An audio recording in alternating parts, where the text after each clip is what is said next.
Cordial saludo, mi nombre es Angie Sánchez. Presento mi documento de identidad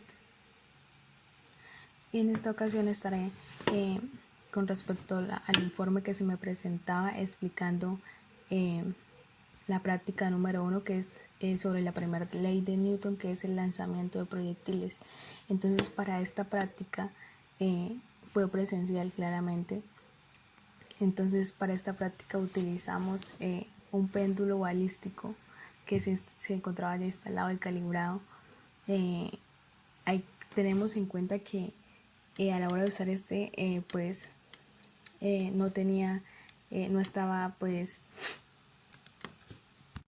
del todo pues en su correcto funcionamiento, entonces no era posible leer la velocidad inicial y además pues los resultados que nos daban eran un poquito, no exactamente los resultados que deberían dar.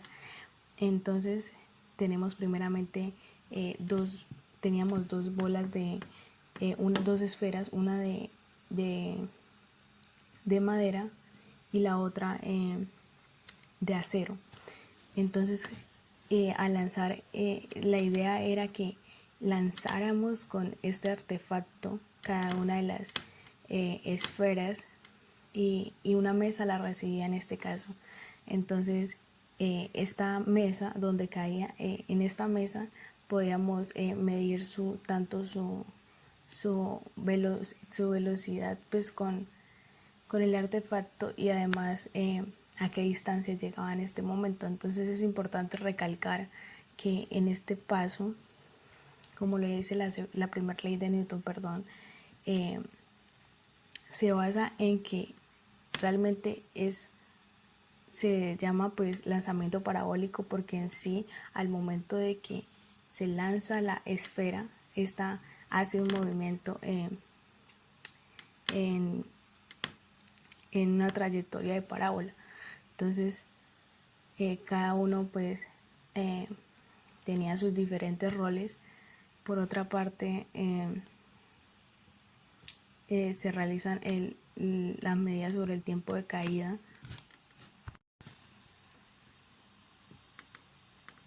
Entonces posterior a eso pues llenábamos las respectivas tablas que como lo podemos ver en estos momentos. Entonces desde un principio teníamos claro 3 ángulos para cada lanzamiento y obviamente en los dos aspectos que era la esfera de acero y la esfera de madera. Entonces a continuación teníamos los ángulos y basados en esto pues sacábamos las respectivas conclusiones. Teníamos un ángulo de 30 grados, uno de 45, uno de 60. Entonces, mediante ya los lanzamientos realizados, sacábamos conclusiones para las respectivas tablas. Que es importante, llegamos, bueno, en realidad, en conclusión podríamos decir que la primera ley de Newton, que es el lanzamiento parabólico, entonces decía que un cuerpo normalmente está en estado de reposo, pero este cambia solo si se aplica una fuerza sobre el mismo, es decir, que cambiaría la trayectoria. Entonces esto pasa con el movimiento parabólico. Cuando aplicas una fuerza, la misma ley de Newton estudia pues realmente que este movimiento sea en forma de parábola. Entonces es importante identificar que al hacer este movimiento hay dos por decirlo, partes.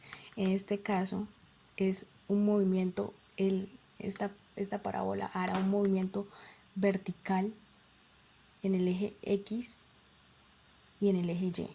Es decir, que cuando cae, pues ya sabemos en qué parte estaría este movimiento. Por otra parte, como conclusión, es que la distancia de caída es directamente pues proporcional al ángulo de inclinación. Es decir, que cuando cae la esfera, pues realmente en los dos casos, tanto en la esfera de madera como en la esfera de acero, son directamente proporcionales y tenemos que tener muy en cuenta pues en dónde cae y asimismo pues qué velocidad tenía esta en un principio. Entonces es importante, nuevamente recalco, que esta ley de Newton, en conclusión tenemos que, como su mismo nombre lo dice, es porque a la hora de lanzar un artefacto caerá en forma de parábola. Un ejemplo es, por ejemplo, dice Newton que, bueno, ya había mencionado que un cuerpo está en estado de reposo normalmente normal. Entonces, imaginemos alguien que va en bicicleta. Normalmente se mueve en forma de línea recta, ¿no? Porque no está prácticamente, entonces está normal en línea recta, ¿no? Entonces dice Newton que solo este cuerpo cambiará de estado de reposo si se aplica una fuerza sobre él. Entonces va el que maneja la cicla en forma recta. ¿Qué pasa? Si tropieza con una piedra, este prácticamente, como lo dice, formará una parábola porque tropieza y al tropezar caerá en forma de parábola.